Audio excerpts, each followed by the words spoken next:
What's up, y'all? This is your girl, J. Renee with Prison Ride Radio. I hope that you're doing well. This evening, we're going to be talking about Bell County Juvenile Services again. This is down in Texas.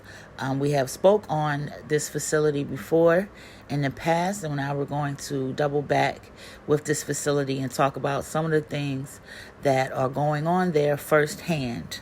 Okay, we have a guest today that is going to talk about their experiences and the things that they've seen happen at this particular facility. What are some of the things that you have seen or know that actually happen in this facility? Some of the things that I've personally seen was the overturn rate for staff. We're very understaffed, underpaid,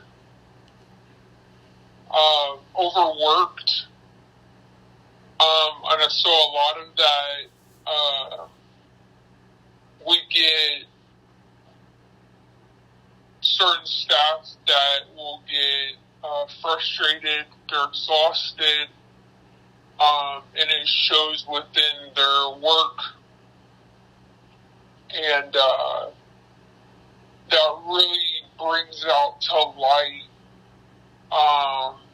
things that could happen, whether we get injured or the kids get injured or whatever the case may be. That particular area is one of the most common things that's happening. Okay. Do you know? So I'm just asking you straight out. Have you seen any any proof of physical abuse when it comes towards from the guards to the children? And I call them children because they're juveniles and youth offenders. Please elaborate on the physical violence. There's been incidents where residents have been in cuffs. They've been hit. They've been, how do I want to put that one?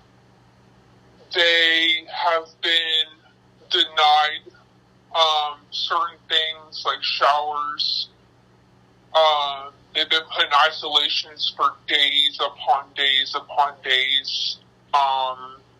They refused showers on those days. Was given wet wipes to basically clean themselves.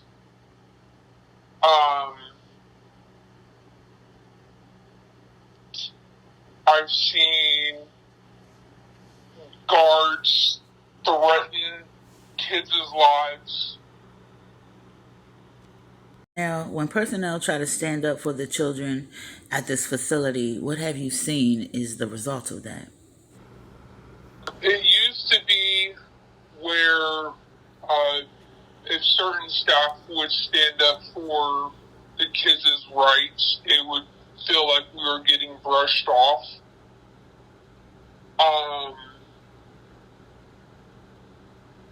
Now that things have been changing, it feels like we're being listened to be able to get these kids the help that they do need. At first, it was always the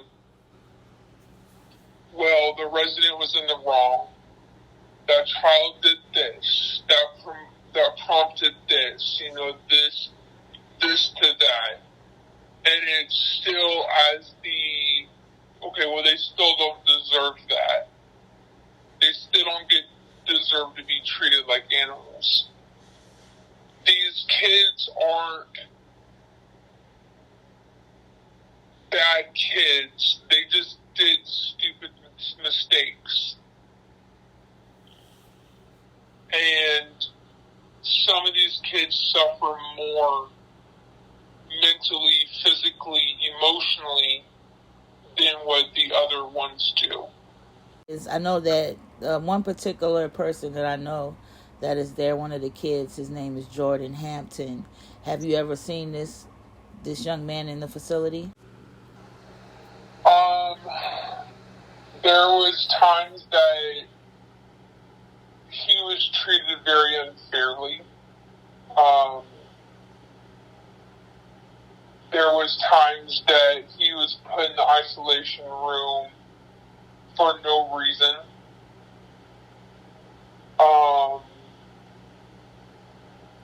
He would be treated like an animal. So what is it that we need to do as a collective that can assist in exposing what's going on with these children? We all need to stand up. We all need to voice what's going on and what's happening. Not only to, the children that are there, past, present, and future, but the staff as well. I think that if we don't stand up for it and we don't voice our opinions and what's going on in our minds, we're not going to be 100% to be able to help those kids 100%.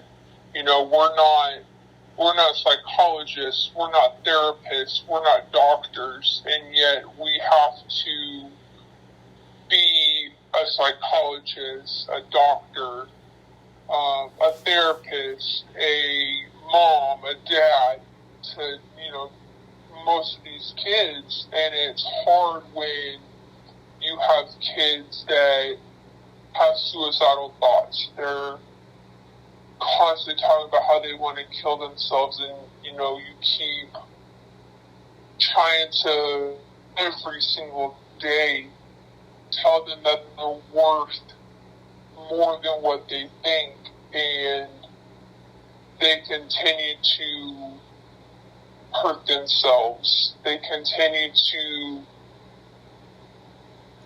do the things that they're doing, and it takes a mental toll on you.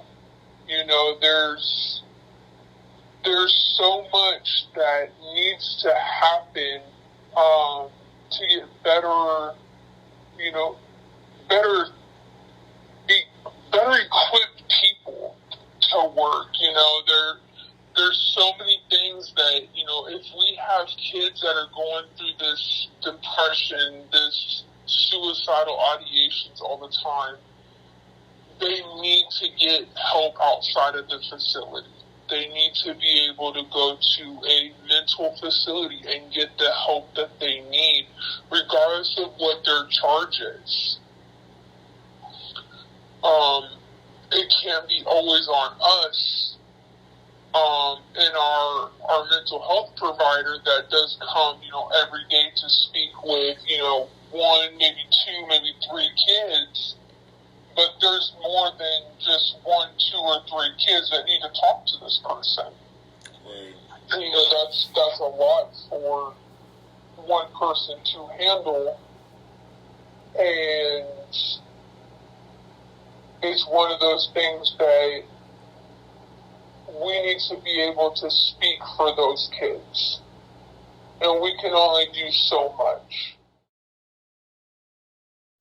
Everything presented in this interview was brought to us as it was truth. If at any time we find out that the things that were shared are untruthful, we will remove this interview and issue a statement of truth.